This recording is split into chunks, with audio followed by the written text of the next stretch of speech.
Queen Valara stood on her palace balcony, her tall blue form casting a long shadow across the crystal floor.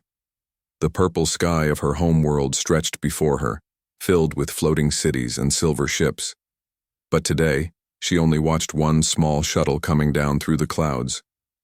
Her heart beat fast inside her chest. The shuttle carried news about her daughter. Princess Lyrian had been missing for 12 long years. 12 years since her exploration ship had disappeared near the edge of their galaxy. 12 years of searching empty space and finding nothing.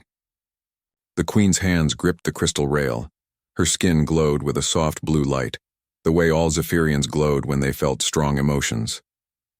Behind her, the royal guard stood silent. They knew better than to speak when their queen was worried. The shuttle landed in the courtyard below with a soft hiss. Steam rose from its metal hull as the engines cooled down. Queen Valara watched as the door opened slowly. Her breath caught in her throat. A figure stepped out. Tall and blue like all Zephyrians, but wearing strange clothes. Not the flowing robes of royalty, but simple pants and a shirt like the working people wore. The figure looked up at the palace, and Queen Valara saw her daughter's face for the first time in 12 years.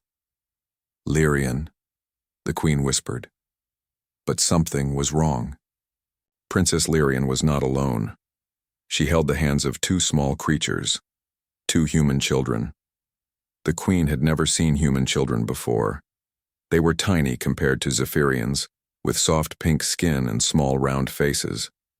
The boy looked about 8 years old, with dark hair and brown eyes. The girl was younger, maybe 6, with light brown hair tied back with a simple ribbon. The children stayed close to Lyrian as they walked across the courtyard. They did not run or hide. Instead, they looked around with wide eyes at the tall crystal buildings and the purple sky. The boy pointed at something and said words in a language the Queen did not know. Lyrian bent down and answered him in the same strange tongue. The royal court had gathered in the great hall. Hundreds of tall blue Zephyrians in their finest robes waited to see their lost princess return.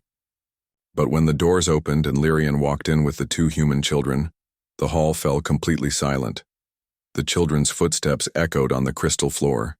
They walked between rows of shocked nobles, still holding Lyrian's hands. The boy, Jake, looked straight ahead with courage that surprised the watching aliens. The girl, Amy, stayed close to her brother but smiled at some of the younger Zephyrians who stared at her. Queen Valara stepped down from her throne. Each step felt heavy as stone. When she reached her daughter, she stopped and looked into Lyrian's eyes. They were the same violet color she remembered, but something in them had changed. There was a warmth there that had not been there before. "My daughter," Queen Valara said in their ancient language. "You have returned to us." "Yes, mother," Lyrian replied. But then she did something that shocked everyone in the hall. She switched to the human language and spoke to the children. "Jake, Amy, this is my mother, the Queen. Mother, these are my children." The word "children" hit the hall like thunder. Zephyrians did not adopt aliens. They did not call other species their family. It was not their way. The boy Jake stepped forward. He was so small that the Queen had to bend down to see his face properly. In careful, slow words, he said, "Your Majesty, thank you for letting us come to your home." His accent was strange, but he spoke their language well enough to be understood. The Queen stared at him. No human had ever learned their tongue before. Most aliens could not even make the right sounds. Amy was too shy to speak, but she gave a small bow the way Lyrian had taught her. Her human customs mixed with Zephyrian manners in a way that was both wrong and somehow right. "How?" Queen Valara asked her daughter. "How did this happen?" Lyrian's skin glowed brighter as she felt protective love for the children. "It is a long story, Mother. These children saved my life, and I saved theirs. We are family now." The royal council members looked at each other with worry. Lord Haxon, the oldest advisor, stepped forward. His blue skin was dark with age, and his eyes were cold. "Princess," he said in a voice like winter wind, "you have been gone too long. You have forgotten your duties. These creatures cannot be part of our royal house." Jake's small hand tightened around Lyrian's fingers. Amy moved closer to her brother. They did not understand all the words, but they knew the tone was not friendly. Lyrian's voice grew sharp. These children are not creatures. They are brave and smart and kind. They are my family. You are a princess of the Zephyrian Empire, Lord Haxon said. You cannot lower yourself to raising alien pets. The words hung in the air like poison. Queen Valara saw her daughter's face change. The gentle look was gone, replaced by royal anger. But before Lyrian could speak, something unexpected happened. Amy stepped forward. The tiny human girl looked up at the tall, scary alien lord and said in perfect Zephyrian, "We are not pets, we are people. And Lyrian is our mother." Her voice was small but clear. Every person in the great hall heard her words. A 6-year-old human child had just defended herself to one of the most powerful lords in the empire. Queen Valara looked down at the small girl with new eyes. There was something special about these humans, something that had changed her daughter from a cold princess into a warm mother. "We will talk more tomorrow," the queen announced. "Tonight, you rest. All of you." As the royal family left the great hall, the court began to whisper. Some voices were angry. Others were curious, but everyone agreed on one thing. Nothing would ever be the same again. That night, Queen Valara stood again on her balcony. Below in the guest quarters, she could see light from Lyrian's window. Inside, her daughter was probably reading bedtime stories to 2 human children, speaking in words from a distant world.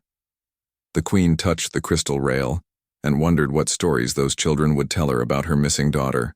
What had happened in those 12 lost years? And why did seeing Lyrian with them make her feel like her daughter had finally come home? The next morning, Queen Valara called the royal council to meet in the small chamber. She wanted to hear her daughter's story before the whole court demanded answers. Lord Haxon sat at the long crystal table with 5 other advisors. All of them looked serious and worried. Lyrian entered the room alone. She had left Jake and Amy with the palace teachers, who were amazed to find that human children could learn so quickly.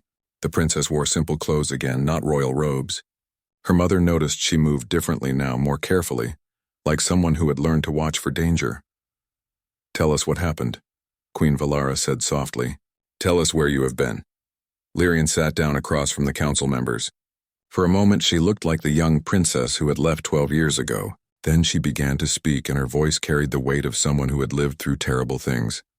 "My exploration ship was caught in a plasma storm near the outer rim," she said. "We tried to escape, but the storm was too strong. The ship broke apart. I was thrown into an escape pod, but it was damaged. I crashed on a small world called Haven's Edge." Lord Haxon leaned forward. "Why did you not signal for rescue?" "My communication equipment was destroyed. I was badly hurt and alone on an alien world." Lyrian's skin dimmed as she remembered the pain. "I should have died there." Queen Valara felt cold fear in her chest. "But you did not die." "No, because of the humans." Lyrian's face grew warm with memory. The crash happened near their settlement. It was a small place, maybe 300 people trying to build a new life on the frontier. They found me in the wreckage. The council members looked at each other. Humans helping a crashed alien was not something they expected to hear. "I was unconscious for days," Lyrian continued. "When I woke up, I was in their medical center. A human doctor named Kate Williams was taking care of me. She had cleaned my wounds and given me medicine to fight infection. Her husband Ben helped her. They worked day and night to save my life." "Did they know you were royalty?" asked Lady Nara, the youngest council member. "No, I looked like any other Zephyrian to them, but it did not matter. They helped me because I needed help. That was their way." Lyrian paused. "I learned later that they had lost their own children in an attack just weeks before. Raiders had come to steal supplies and food. Kate and Ben could have been bitter and angry. Instead, they chose to save a stranger. The room was quiet. Zephyrians understood honor and duty, but this was something different. "I stayed to recover," Lyrian said. "But while I was healing, the raiders came back. This time with more ships and more weapons. The settlement had no real defenses. Just farmers and doctors and teachers trying to live in peace." Lord Haxon frowned. "What did you do?" "At first, nothing. I was still weak and it was not my fight." Lyrian's voice grew quiet with shame. I thought like a princess then. I thought their problems were not my problems. Queen Valara understood. It was how she had raised her daughter. Royalty did not involve themselves in the troubles of lesser beings. But then I saw what the humans did, Lyrian continued. They fought back, not with advanced weapons or superior technology. They fought with heart. Old farmers picked up hunting rifles to defend children who were not their own. Teachers turned their school into a fortress. Dr. Kate worked on wounded people even while explosions shook the building around her. Lyrian stood up and walked to the window. Outside, the Crystal City sparkled in the morning light. Everything was clean and perfect and safe. I watched a human named Ryan Clark run through enemy fire to save a little girl who was trapped. He did not know her name. She was not his family, but she was human, so she mattered to him. He died getting her to safety. The princess turned back to face the council. Her eyes were bright with unshed tears. That night, while the humans planned their defense, I made a choice. I used my knowledge of technology to help them build better weapons. I taught their fighters how to use energy shields. I showed their doctors how to treat plasma burns. You interfered in an alien conflict, Lord Haxon said with disapproval. Yes, and I am glad I did. Lyrian's voice grew strong, because the next day I met Jake and Amy. The mention of the children made everyone listen more carefully. The raiders attacked the medical center where I was staying. Jake was 3 years old then. Amy was only 1. Their parents were security guards for the settlement. When the raiders broke through the outer defenses, Jake's father, Mike Martinez, and Amy's mother, Linda Chen, were ordered to fall back to the inner shelters. Lyrian sat down again, her hands folded in her lap. They could have run. They could have saved themselves. Instead, they stayed to hold the line and give other families time to escape. They died buying precious minutes for people they barely knew. Queen Valara felt something tight in her chest. And the children?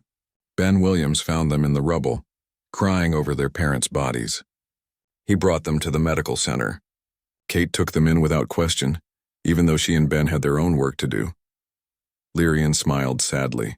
I helped care for them. I did not know anything about children, but they needed someone to hold them when they cried. They needed someone to tell them they were safe. The siege lasted 3 weeks, Lyrian continued. 3 weeks of constant fighting. The humans never gave up. When they ran out of bullets, they made more. When their walls were broken, they built new ones. When people were hurt, they carried them to safety and kept fighting. Lady Nara asked quietly, "What happened to the raiders?" They finally left. The humans had made the cost too high. A settlement of 300 farmers had fought off a raid force of 1,000 pirates, not because they were stronger or had better weapons, because they refused to quit.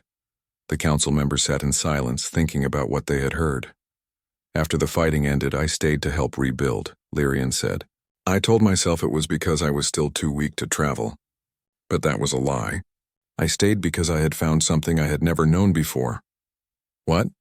Queen Valara asked. Purpose. On our world, I was just another princess. My life was planned out from birth.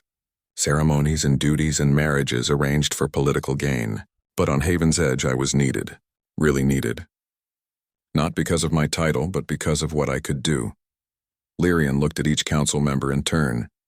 The children called me Aunt Lyri at first, then just Lyri. Finally, when Amy was old enough to understand, she asked me why I never left.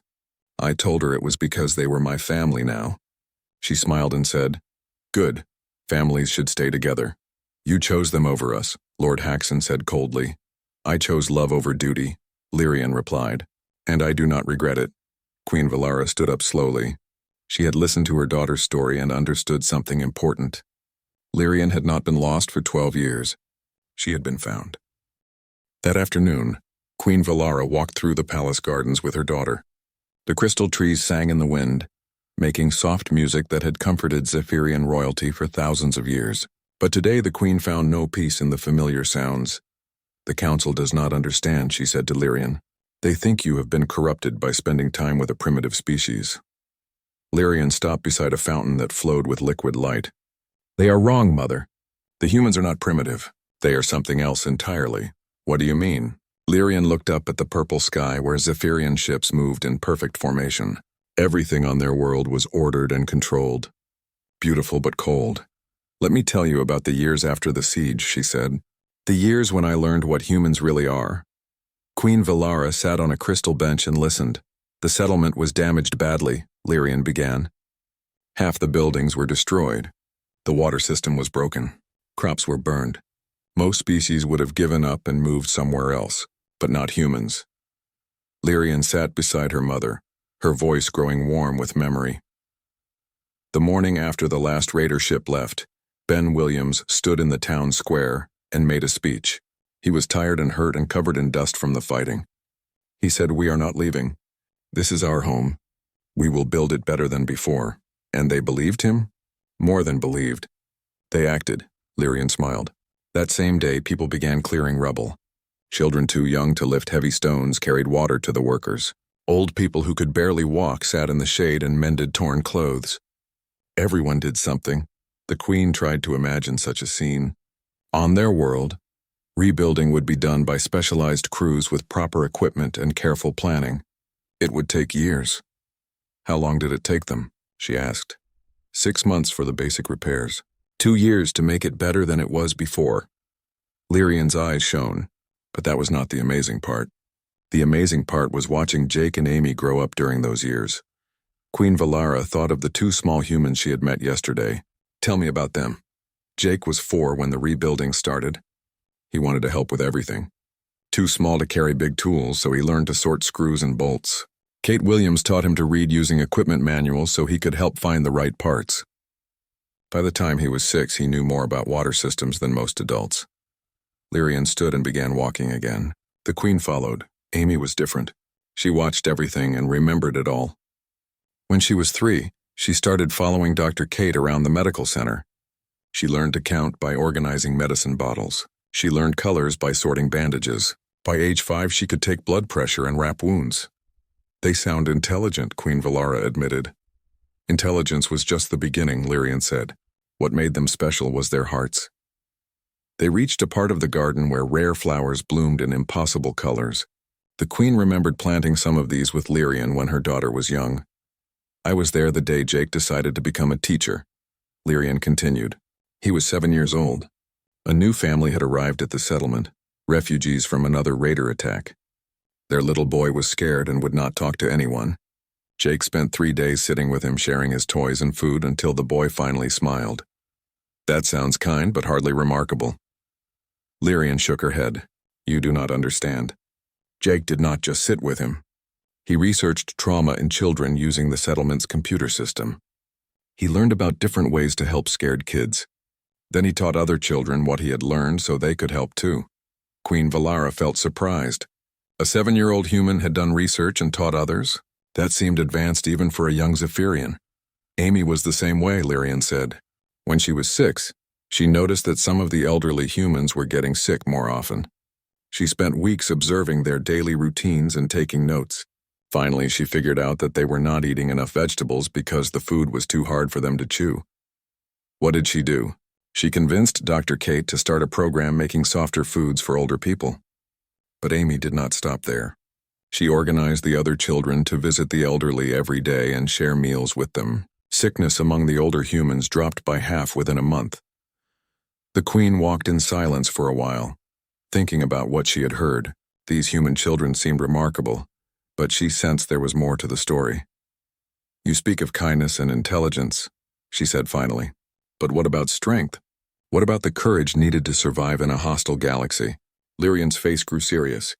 I was wondering when you would ask about that. They reached a small clearing where the afternoon light fell through crystal leaves in patterns of blue and gold. Lyrian sat on the grass and looked up at her mother. The test came when Jake was 8 and Amy was 6. Just 6 months ago, Queen Valara felt a chill of worry. What happened? The raiders came back. Different ones, but with the same goals. They wanted our food, our technology, and our people as slaves. Lyrian's skin began to glow with anger. This time they brought 3 ships and 500 fighters. They thought the settlement would be easy to take after so many years of peace. Were you ready for them? As ready as we could be. But we were still just farmers and doctors and teachers. The raiders were professional killers with military weapons. Lyrian pulled up a blade of crystal grass and watched it shimmer.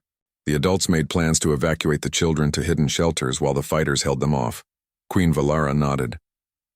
That sounded like a sensible strategy. Jake and Amy refused to go. The Queen blinked in surprise. They were just children. Yes, but they had spent years learning from the adults around them. Jake had studied the settlement's defense systems. Amy had memorized the medical procedures for treating battle wounds. They said they could help, and they were right. Lyrian stood up and faced her mother directly. When the attack began, Jake coordinated communications between the different defense teams. He stayed calm under fire and made sure everyone knew where the raiders were and what they were doing. Amy ran supplies to the fighters and treated wounded people in the field hospitals. That sounds dangerous for children so young. It was. But they did not run or hide or cry. They saw that their family needed them, and they chose to be brave. Lyrian's voice grew soft with pride. I watched Amy crawl through enemy fire to reach a wounded guard. She was so small that the raiders' shots went over her head. She dragged him to safety and stopped his bleeding while explosions shook the ground around them. Queen Valara felt something strange in her chest. Was it admiration for these tiny aliens? Jake did something even more incredible, Lyrian continued. When the raiders broke through our outer defenses, he volunteered to stay behind and operate the emergency protocols. That meant manually sealing blast doors to slow down the enemy advance. But that would trap him with the raiders. Yes, he knew that. He was 8 years old, and he chose to sacrifice himself to buy time for others to escape. Lyrian's eyes filled with tears. I found him at the control station, working frantically to lock down the systems before the raiders could reach him. When I asked him why he stayed, he said, "Someone has to protect our home." The Queen felt her breath catch. Such courage from one so young was extraordinary. What happened to him? I carried him out myself, fighting through 3 corridors of enemy soldiers to get him to safety. Lyrian smiled through her tears. He never stopped helping. Even while I was carrying him, he was calling out enemy positions and suggesting tactics. Queen Valara sat down heavily on a nearby stone. These were not the actions of a primitive species. These were the actions of heroes. The settlement won again, Lyrian concluded, outnumbered and outgunned, but never outfought. The humans never give up, never surrender, never stop caring for each other. The Queen looked at her daughter with new understanding, and that is why you chose to stay with them. That is why I chose to become one of them, Lyrian corrected. They taught me that strength is not about power or technology. It is about choosing to do the right thing even when it costs you everything. Queen Valara stood up slowly. In the distance, she could hear children's laughter from the palace courtyards. Her grandchildren were playing with young Zephyrian nobles, sharing games from 2 different worlds. "You have changed, my daughter," she said quietly. "Yes," Lyrian agreed. "I hope I have changed for the better." As they walked back toward the palace, Queen Valara wondered if change might be coming for all of them. 3 days later, the Royal Council met in emergency session. Word of the human children had spread throughout the Empire, and many nobles were angry. Lord Haxon stood before the assembled court, his blue skin dark with disapproval. "We cannot allow this to continue," he declared. "Princess Lyrian has forgotten her duty to our people. These alien creatures have no place in our royal house." Murmurs of agreement echoed through the Great Hall, but Queen Valara noticed that not everyone seemed convinced. Some of the younger nobles looked curious rather than angry. "What do you propose?" the Queen asked. "The princess must choose," Lord Haxon said firmly. "Her royal duties or these human pets. She cannot have both." Before Queen Valara could respond, Princess Lyrian stood up from her seat. She had been quiet during the debates, letting others argue about her future. Now her voice rang clear across the hall. "I will not abandon my children," she said. "They are part of my family now."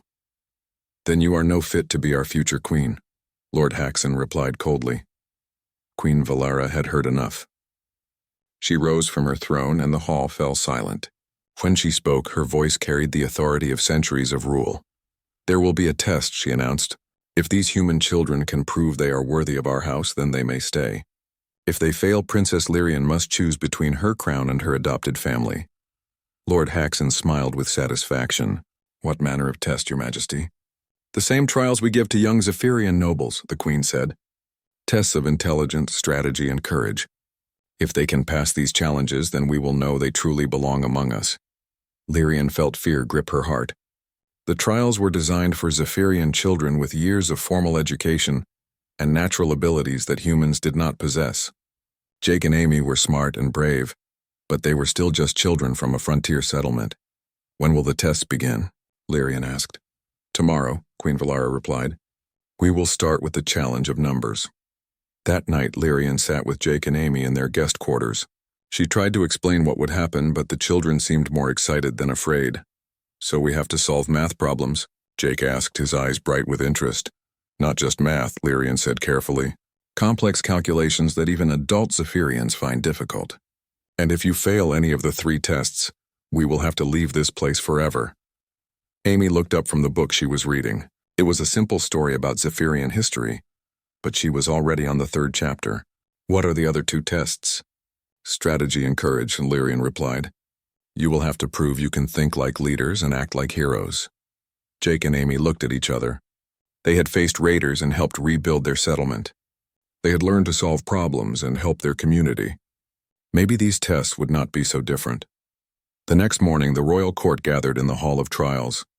It was an ancient room with crystal walls that showed complex mathematical equations floating in the air. Young Zephyrian nobles normally spent years preparing for these challenges. Jake walked into the room holding Amy's hand. They looked very small among the tall blue aliens watching them. Queen Valara sat on a smaller throne at the front of the room, with Lyrian standing nervously beside her. Master Kenton, the court's chief mathematician, stepped forward with a scroll of problems. He was old even by Zephyrian standards, and he had been testing noble children for over a century. "The first challenge," he announced, "requires solving 3 mathematical puzzles. You have 1 hour." He activated the crystal displays and numbers began flowing across the walls. The first problem involved calculating fuel efficiency for a space fleet. The second required determining crop yields for a colony world. The third was about resource distribution during an emergency. Lord Haxon leaned back in his chair with a satisfied expression. These problems required knowledge of advanced mathematics and space technology that no human child could possibly possess. But Jake surprised everyone. Instead of staring at the complex equations, he closed his eyes and thought about his life on Haven's Edge. Fuel efficiency was just like calculating how much water the settlement needed each day. Crop yields were similar to figuring out food supplies during the siege. Resource distribution was exactly what Amy had done when organizing care for elderly settlers. He opened his eyes and began to work. Amy watched her brother for a moment, then started on her own approach. She had learned to solve problems by breaking them into smaller pieces. Dr. Kate had taught her that complex medical procedures were just many simple steps done in the right order. The court watched in amazement as the 2 human children wrote solutions on crystal tablets. They did not use the traditional Zephyrian methods. Instead, they applied practical knowledge from their real-world experiences. Jake finished first. His fuel calculations were slightly different from the standard formula, but when Master Kenton checked them, they were actually more efficient than the expected answer. Amy's approach to resource distribution was completely original, but it would save both time and supplies. "Impossible," Lord Haxon muttered. "Interesting," Queen Valara said thoughtfully. The second test took place in the strategy chamber, where holographic battles played out on a massive display table. Commander Zara, the Empire's finest military tactician, presented the challenge. "You must defend a colony from 3 different attack scenarios," she explained. "Show us your battle plans." The first scenario showed raiders attacking a mining outpost. The second involved defending a trade route through asteroid fields. The third was a siege situation very much like what Jake and Amy had lived through. Amy stepped forward first. She studied the holographic display carefully, then began moving virtual ships and defensive units.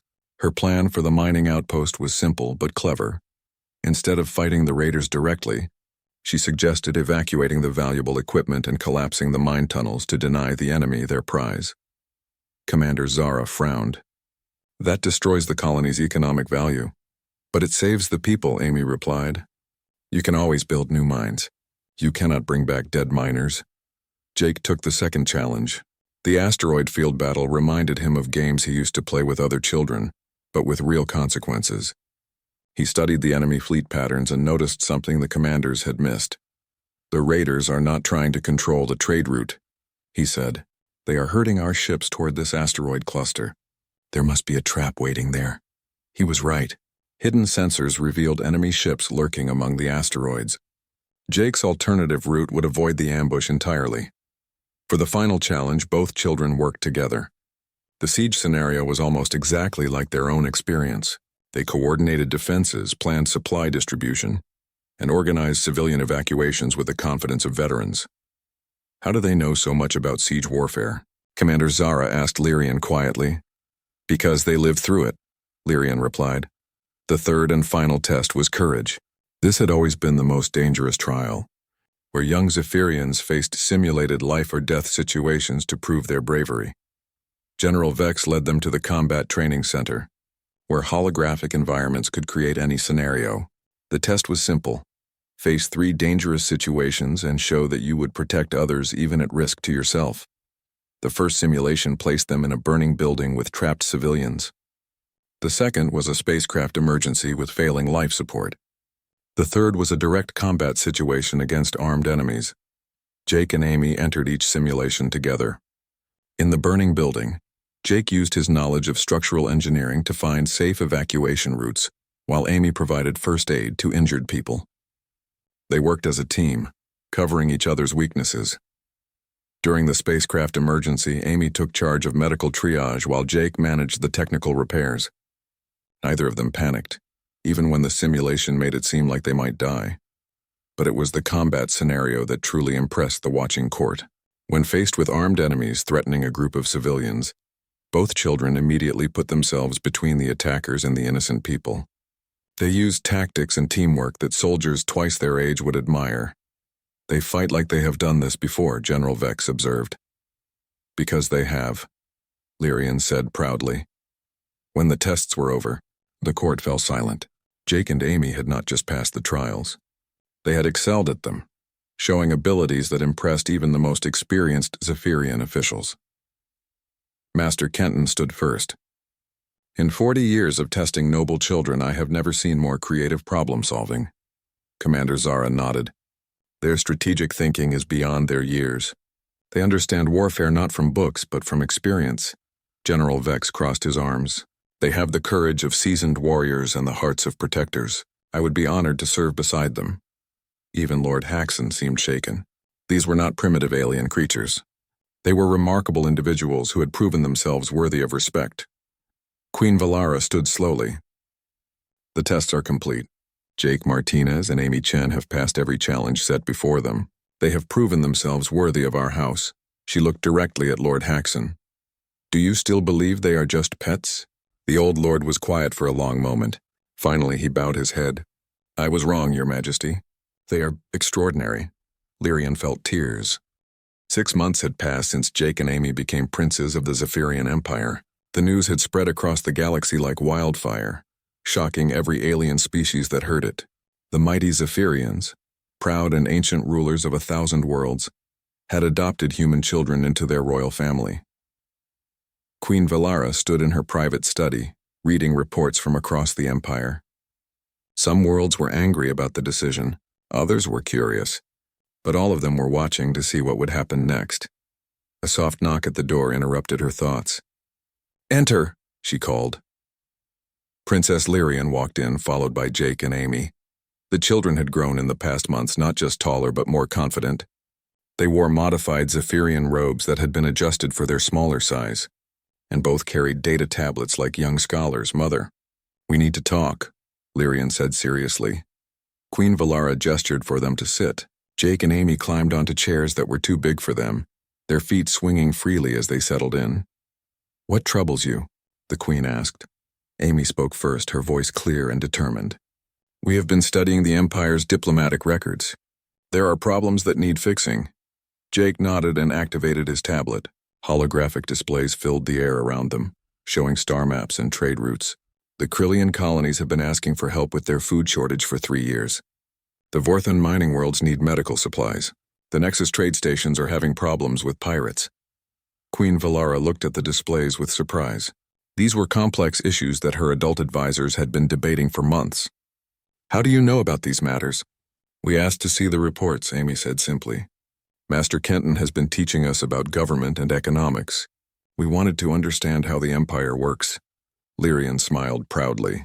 They have been spending 12 hours a day in the Imperial Library, reading everything they can find. Jake manipulated the holographic display, highlighting specific problem areas. The Krillian food shortage could be fixed by sharing farming techniques from the human agricultural worlds. Humans know how to grow crops in difficult conditions because we have had to learn how to survive, Amy added.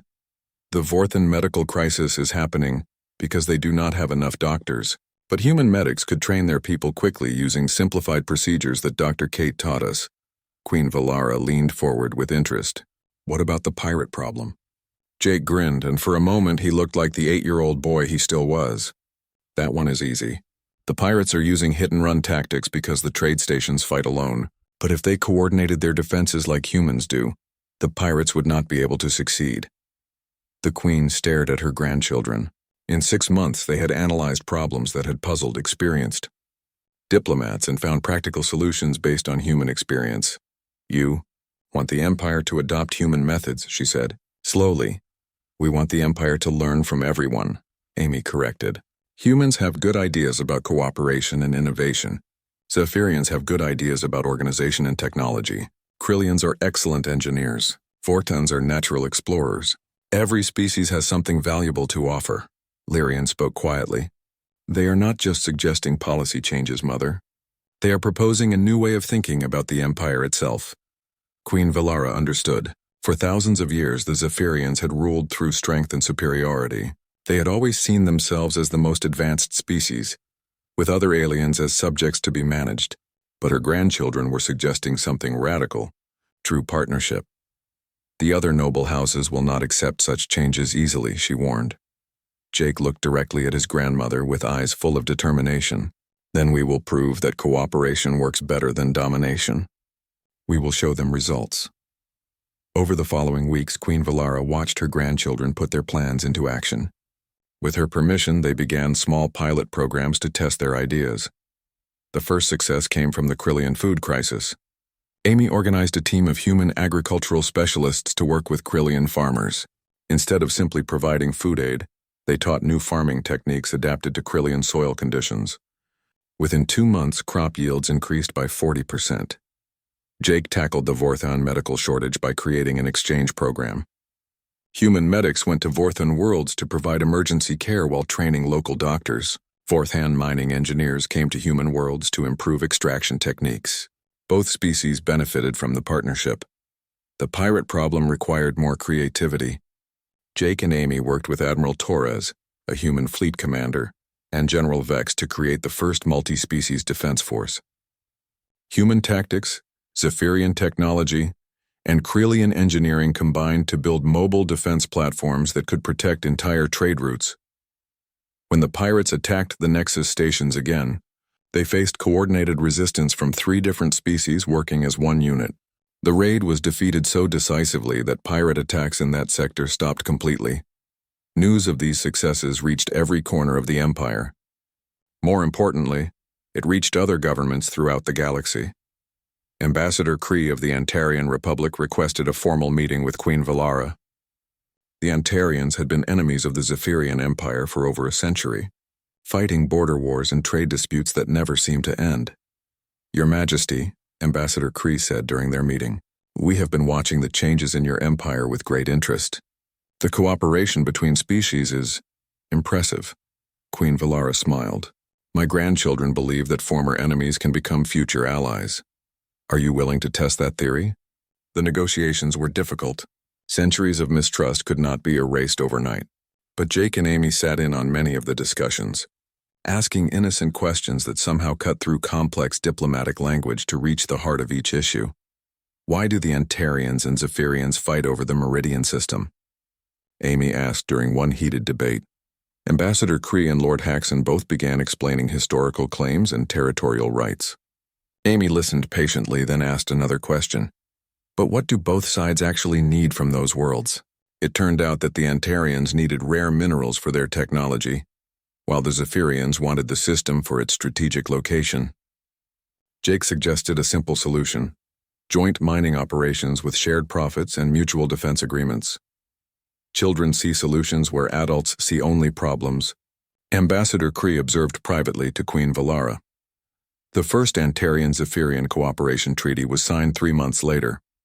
It was a small agreement about trade and scientific exchange, but it marked the beginning of something larger. Other species took notice.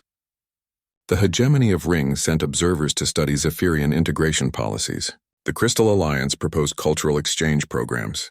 Even the isolated void dwellers expressed interest in limited contact. 1 year after Jake and Amy had arrived on the Zephyrian homeworld, Queen Valara called a grand assembly. Representatives from dozens of species gathered in the Great Hall to witness something unprecedented. The official coronation of the first human princes in galactic history. Jake and Amy stood before the assembled delegates wearing specially made robes that combined elements from both human and Zephyrian traditions. They looked small but confident as Queen Valara placed ceremonial circlets on their heads. "Today we recognize not just these remarkable children," the Queen announced, "but the principle they represent. Strength comes not from dominance but from diversity. Wisdom comes not from isolation but from cooperation." Ambassador Kree stood up from his seat. The Antarian Republic formally recognizes Prince Jake and Princess Amy as legitimate heirs to the Zephyrian throne. One by one, other delegates rose to offer similar recognition. Species that had never shown respect to each other were united in acknowledging what these human children represented: hope for a better future. After the ceremony, Queen Valara found herself alone with Lyrian in the garden, where they had talked months before. The crystal trees sang in the wind, but now their music seemed warmer somehow. "Do you regret your choice?" the Queen asked her daughter. Lyrian watched Jake and Amy playing with young aliens from a dozen different worlds. They were teaching the others human games while learning alien customs in return. Laughter echoed across the gardens in voices that spoke different languages but shared the same joy. "No," Lyrian said softly. "I think this is what I was always meant to find." Queen Valara nodded. "The Empire is changing. Your children have shown us that our greatest strength was never our technology or our military might. It was our ability to grow and adapt in the distance." They could see Jake explaining the rules of a human ball game to a group of young Krillians who had never seen anything like it. Amy was bandaging the scraped knee of a Vorthan child who had fallen during play, using techniques she had learned from Dr. Kate years ago. "They are still so young," Queen Valara observed. "What will they accomplish when they grow up?" Lyrian smiled. "Whatever it is, they will not do it alone. They have taught all of us that the best achievements come from working together." As the sun set over the crystal city, painting the sky in shades of purple and gold, the sound of children's laughter rose from the gardens. Human voices mixed with alien ones, creating a harmony that had never existed before. Queen Valara listened,